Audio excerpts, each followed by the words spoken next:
What is up, YouTube land? We have a special birthday-related... I was gonna say stream. It's not a stream. It's Sugar's birthday. It's Sugar's birthday. Also one of our birthdays.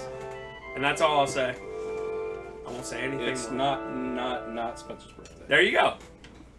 Oh, by the way, speaking of YouTube-related things, one of our Rock Band parts got DMCA'd, so I went and I fought it or whatever, claimed against it, and they got back to me like 2 days later and said that they're actually upholding the claim.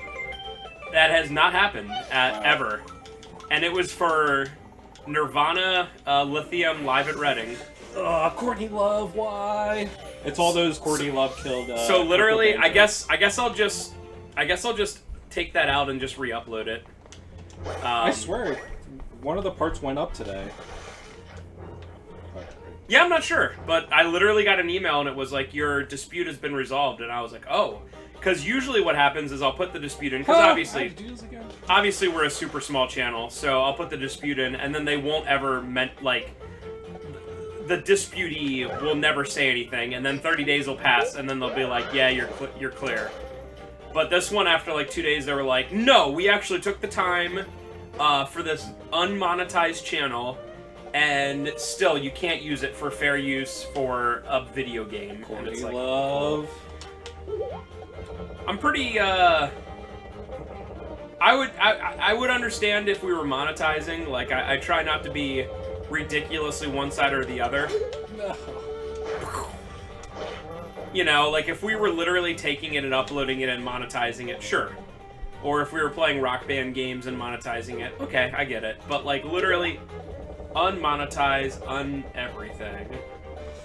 So Echoes of Wisdom came out, and I played it and beat it in 2 days, and I thought it was quite good, surprisingly.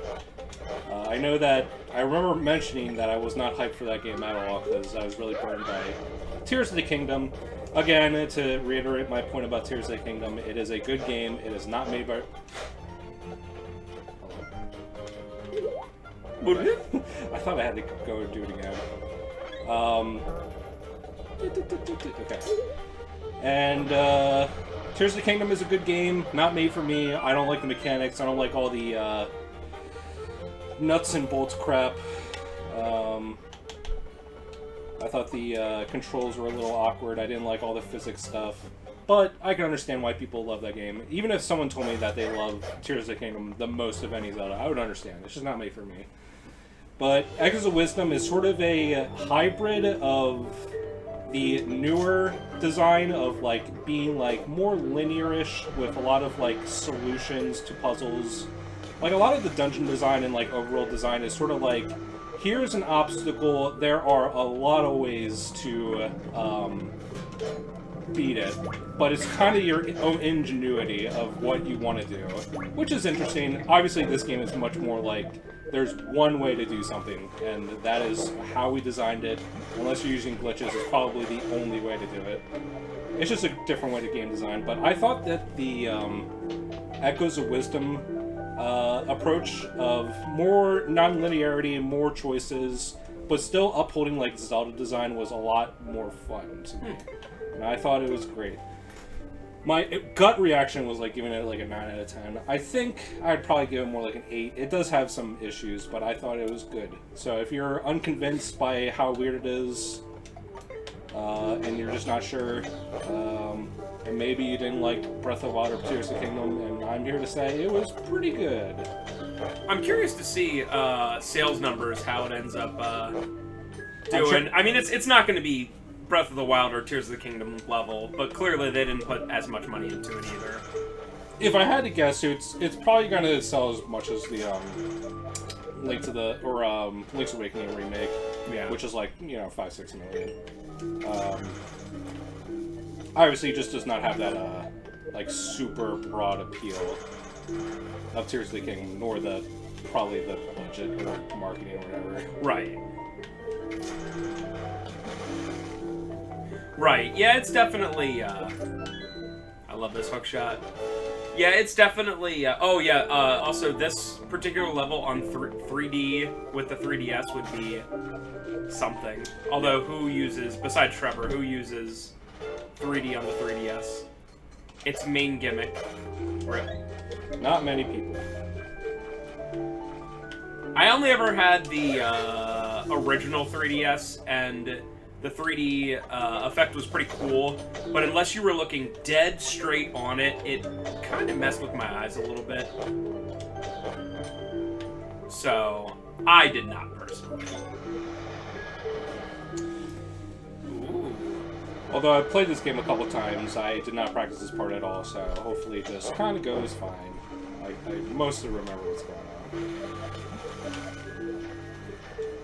on. It'll be fine. The fact that those enemies take 3 hits. And that's the upgraded hookshot. I'm not exactly sure what the properties of the upgraded hookshot are. I definitely know that it shoots faster. I guess it's stronger. Whee! Yeah, Echo's Wisdom, to go over some of the flaws of it, I think there are some very OP. The main power is just like your Echo powers. How that works is like whenever you defeat an enemy or a special object that's shining, Zelda will just learn how to use it forever. So there's a lot of permanence in the game, which is nice. Another complaint that people have about Tears of the Kingdom Breath of the Wild is that you have very little permanence. Your bows break all the time, the sword breaks all the time. The Master Sword, you don't get into like way later, and it has a lot of flaws to it. Like you can only use it for a bit before it runs out of energy, in quotes. But there are some things, like if you get the there's some like upgraded enemies, like especially the Dark Nut level 3, which you can actually face pretty early if you know where it is. But once you get that, it wins the game for you. I used it all the way to the final boss.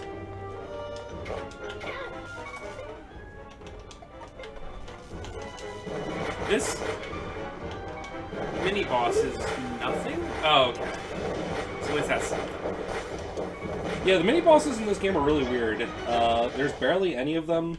But even if you didn't have like the fire thing, all you would have to do is just stand a little bit away from it and then hit it with a projectile? You can even hit it with a sword as long as it's not yeah, I don't get shining. Yeah, the mini bosses are a little weird. There's like one mini boss of the Dodongos in like the Wind Temple, like before you get the Master Sword. And then after that, like a lot of the mini bosses are just like regular enemies but bigger. What reference am I thinking about? Oh. You know that show BoJack Horseman? That like I know of it. Well, it's essentially like an adult cartoon, but it's essentially like nihilism. It's like, it's me, BoJack. Everything's awful, and I'm awful. It's like Rick from Rick and Morty, and Family Guy did a 5-second cutaway that made all of Reddit so angry. Do you remember? Yes, I do. Normal words, but a horse guy. Yeah. That was one time in the last 10 years that Family Guy was based. And, no, literally, all of Reddit was, like, seething. Seething! Oh, that's right, you could. I was like, what are you gonna do? You could just use your own bombs. Yeah, they introduced those enemies just to make sure that, if you get to this thing and you don't have the bombs, there's bombs right next to the thing you have to... Okay, so I need a key. Oh, there's a key in this room. Although, to be fair... Right there. Right there. Although, to be fair, that would be pretty annoying if you had to leave, get the bombs to unlock it, and then get the hookshot. Because, am I correct at this point, you still... don't necessarily have to have all the items or anything. Hookshot? Shot what? I don't know. Whee! How do I leave this? Oh, you can go on the side. No, of the stairs. Okay. Oh, no? Okay. Huh. uh, Soft lock. Are you able to... Do you have, like, a song to get to the beginning? I guess that would be I pretty can just annoying. save and quit. Is this legitimately safe? It can't be. So if you walk to the left or right, you fall. Oh, can you hookshot that thing on the bottom left? Oh. Good There call. we go. Pretty out of the way, but yes. People were screaming at their phones. Hookshot bottom left! It's like, there's no way there's a soft lock in a Zelda game. So I normally, when I watch people play games, I normally watch when people are doing, like, speed runs or, like, they know what they're doing about the game, but briefly today I was watching Bakba Soup apparently play Silent Hill Homecoming for the first time.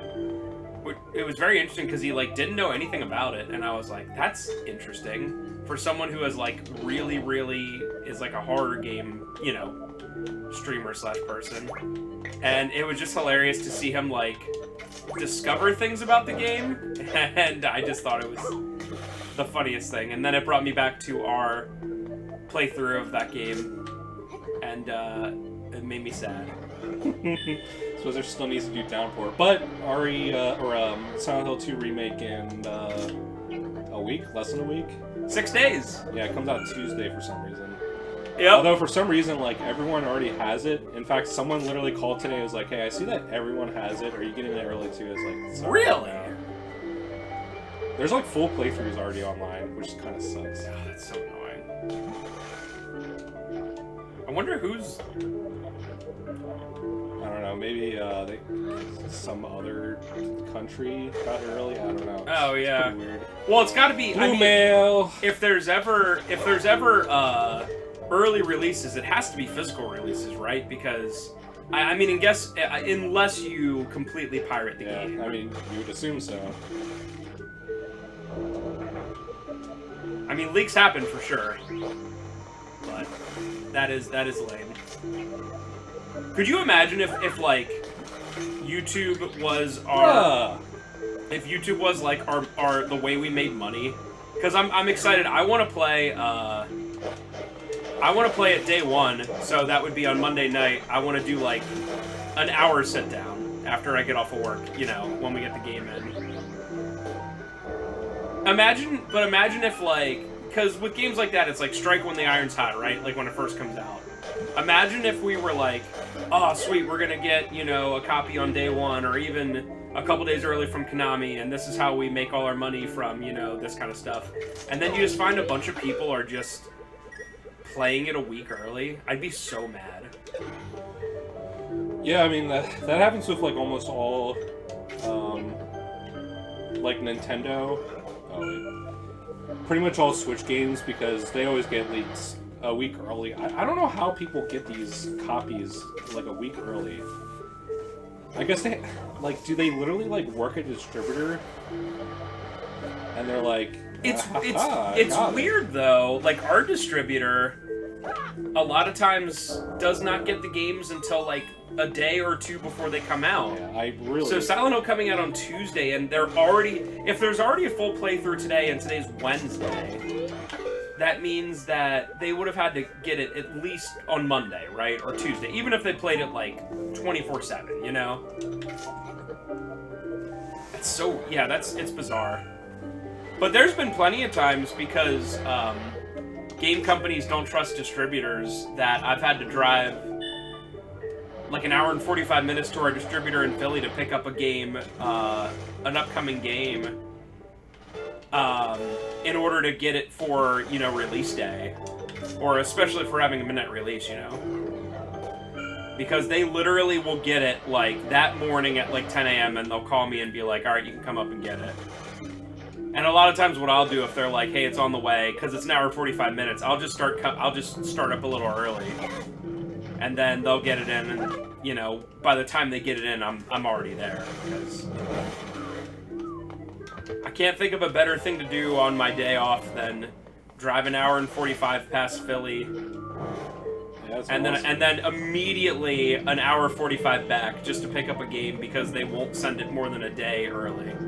It's very, very, very cool. That is so awesome.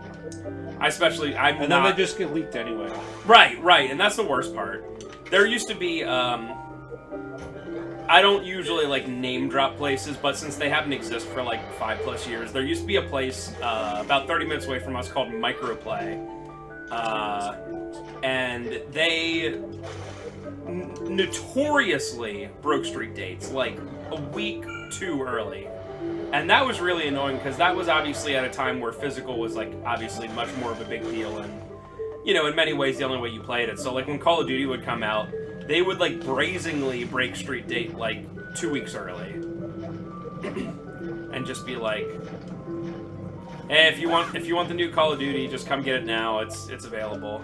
Because I guess they got their stuff from like a distributor or a plug in like Canada. And I guess, I don't know if they would pay extra or what they would do, but because any distributor around here would immediately drop them and be like, yeah, you, like, I can understand making a mistake, but you can't brazenly do it, you know?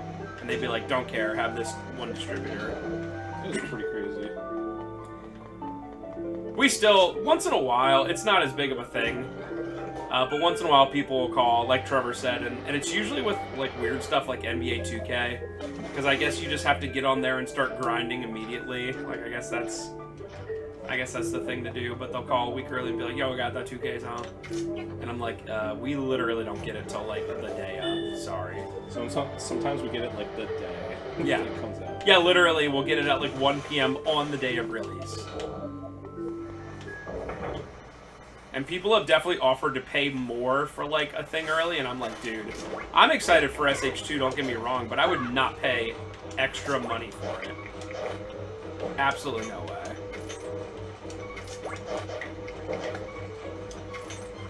I guess it comes down to, if YouTube was our entire career, would we pay $200 for SH2 a week early? Probably, I guess. Right. You know, I didn't even think about that. That certainly does make sense. But it's just very, very, very patently unfair. And the funny thing is, and I've said this for years, the game publishers are so hardcore about video game distributors and video game stores. When we know when a game is coming out, like, we're familiar because it's like a big deal to us. But then they'll send them to like Walmart or Target, and like some random worker there who doesn't care about a video game is just gonna see a box to be put out and is like, okay, I'm just putting this box out. Like, I would do the same thing, you know, if it was like, I don't know, the new Taylor Swift CD, I'd be like, I don't want this in the back room, I'm getting it out. And then, you know, someone would be like, oh my god, it's not out till next week. That always would happen, where people would be like, hey, Walmart's selling this game early, and I'm like, okay. Doesn't mean I can, and it doesn't mean we even have physically it. Have it. Yeah, like, even if I physically had it. But yeah, 6 days for SH2. We'll get that up day one. We'll do like an hour to get started. I think what I'm gonna do, and Trev, you can see if you agree with this or not. I think I'm gonna do an hour of blind just to get like our general like take on it, and then I'm gonna practice it for the next, because I mean the iron's already cool. You know what I mean? Like, it's not gonna be weeks, but I'll do like an hour to be like, all right, here's us starting. But then I'll actually practice so I know what I'm doing, so we're not like just effing around. But at least we get that initial, and I think in that initial hour we'll have a pretty good idea of how much of us F up it is. Or how amazing it is.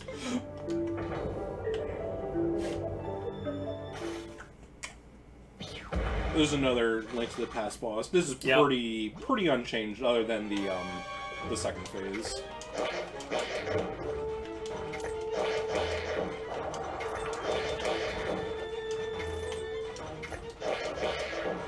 Wow. I just sliced that eyeball with my sword. I just sliced that eyeball with my freaking sword. Why are you making a flop-spoken reference? Because that's exactly how SH2 is gonna be. I know it's a different company, but I'm telling you, I played that medium game made by what is it, Bloober Team, who's making Silent Hill 2. and the girl was just constantly talking to herself in ways that normal human beings do not talk. This is pretty cool. It almost becomes like a third-person shoot.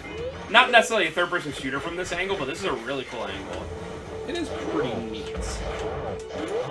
Pretty easy. Yeah, this is one of the easiest boss.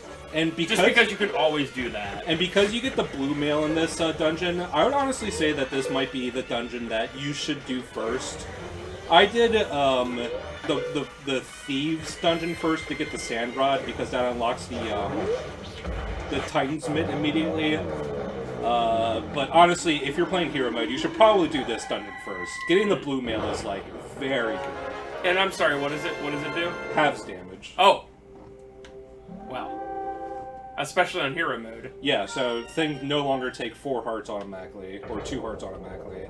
Now it's only 1 or 2. So there's 5 more dungeons, because you have 5 more... Or no, wait. Yeah, 5 more There's... I think there's 4 more heart pieces I need to get. Ah. There's 3 more dungeons like this. I guess you get 1 more heart piece or a heart container somewhere else. Might be wrong. Okay. I'm pretty confident I only have 4 heart pieces left.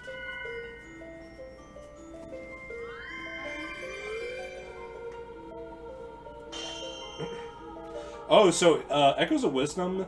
This is pretty interesting. I don't know if any other Zelda did this, but you know how like the Zora in this game look very different from the Zora from like Ocarina of Time and Breath of the Wild? But basically, the green Zora with the yellow gills on the side of their heads are River Zora, and then the ones that look more like fish are like Ocean Zora. That's pretty cool. So there's 2 Zoras in Echoes of Wisdom, and there's like sort of like a... It's kind of cheesy, but the River Zora King doesn't get along with the Ocean Zora Queen, and they like bicker while you're trying to get their cooperation. That's kind of I like that. Cute. Oh, there's 4 more dungeons. Okay, so that makes sense. And I have 4 more heart pieces. All right, what do I want to do next? I guess I'll do... Yeah, at this point, because I have everything done other than those 4 heart pieces, and one of the heart pieces is like one of the challenge tower things, which I don't want to do until I have like almost everything. I can just do a bunch of dungeons back to back.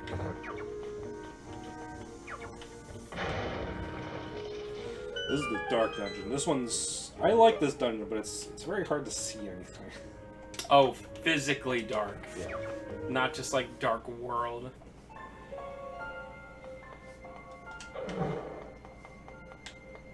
Yeah, not my favorite gimmick. In fact, sometimes you want to be in total darkness because there's like these invisible passages that only show up when it's like actually like completely dark. I kind of remember this dungeon being a little complicated. I hope I can get through it fine. We about to find out, bros.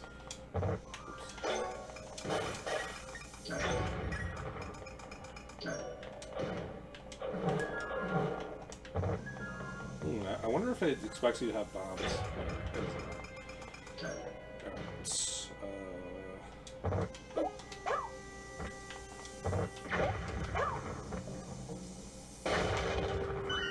I guess they do expect you to have bombs. It's understandable.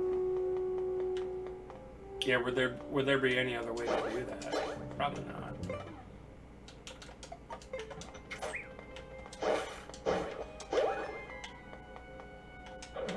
Oh, I see that path. Okay. Yeah, and there's actual paths that are like invisible unless it's completely dark too.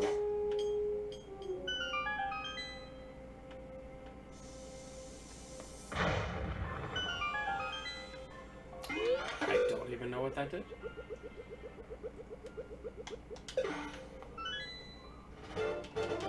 I just like how it made the Zelda "you did good" noise, and like you couldn't see anything, and it's like, okay. Yeah, there's a, on the bottom layer of this dungeon, there is, like 4 eyeballs they have to illuminate, and there's a lot of, like, verticality to it. They have to do it on, like, different floors. This is one of the more complicated dungeons, for sure.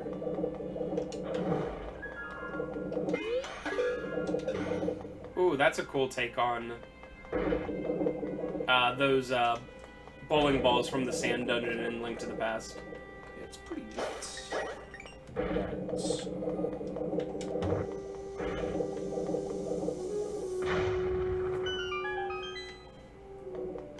I can only imagine what those blue moving lines look like in 3D.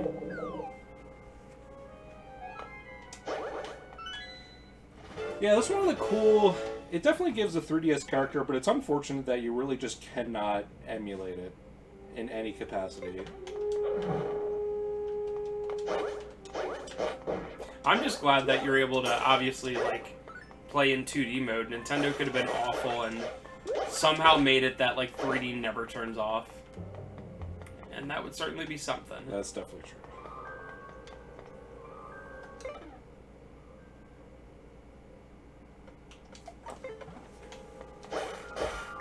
Oh. Pretty cool.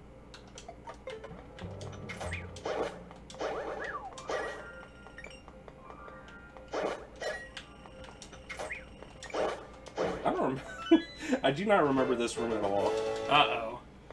Uh-oh. This should be fine. I got the key. No, I just like the shadow silhouettes is very cool. Alright, they're showing you. I already did 2 of them. I'm pretty sure there's 4.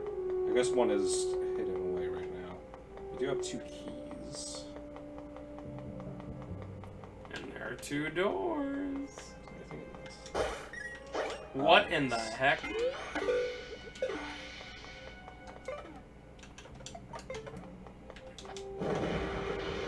This actually makes my brain hurt. I wish I had a compass. I don't know where that is.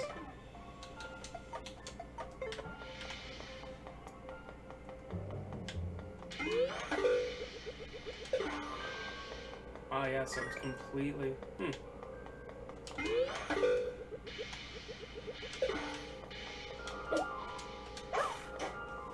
Okay.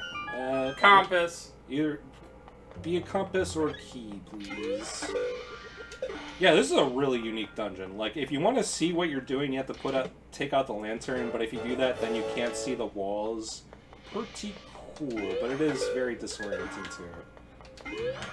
It's been okay until that room, and I'm like, oh man, I'm having trouble.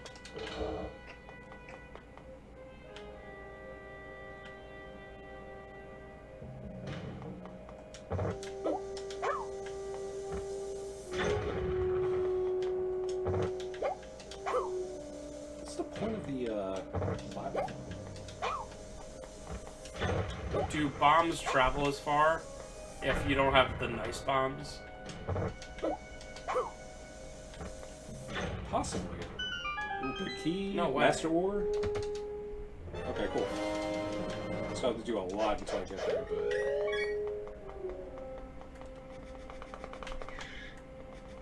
So that is quick. These guys. Oh yeah. Gotta guide them.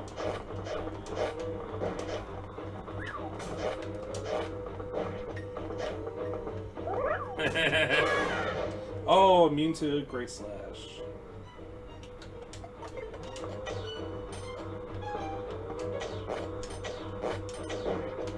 Okay.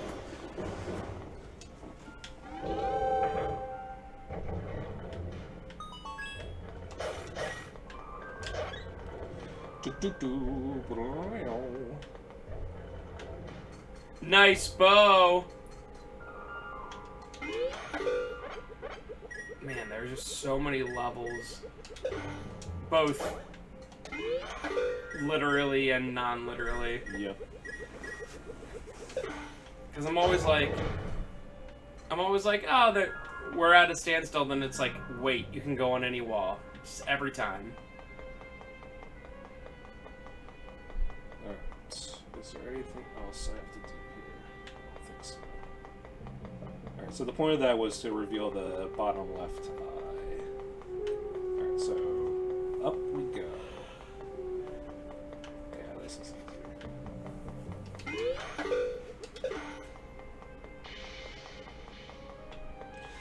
Yeah, just playing this game immediately after playing Echoes of Wisdom.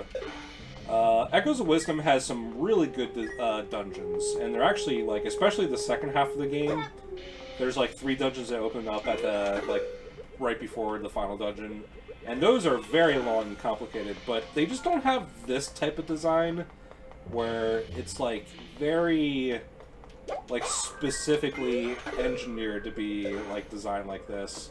A lot of the, dungeons and Echoes of Wisdom are mostly like, there's this thing on a high ledge, how are you gonna get up there? Instead of, like, you know, are you gonna get through these... You know what I mean. Yeah.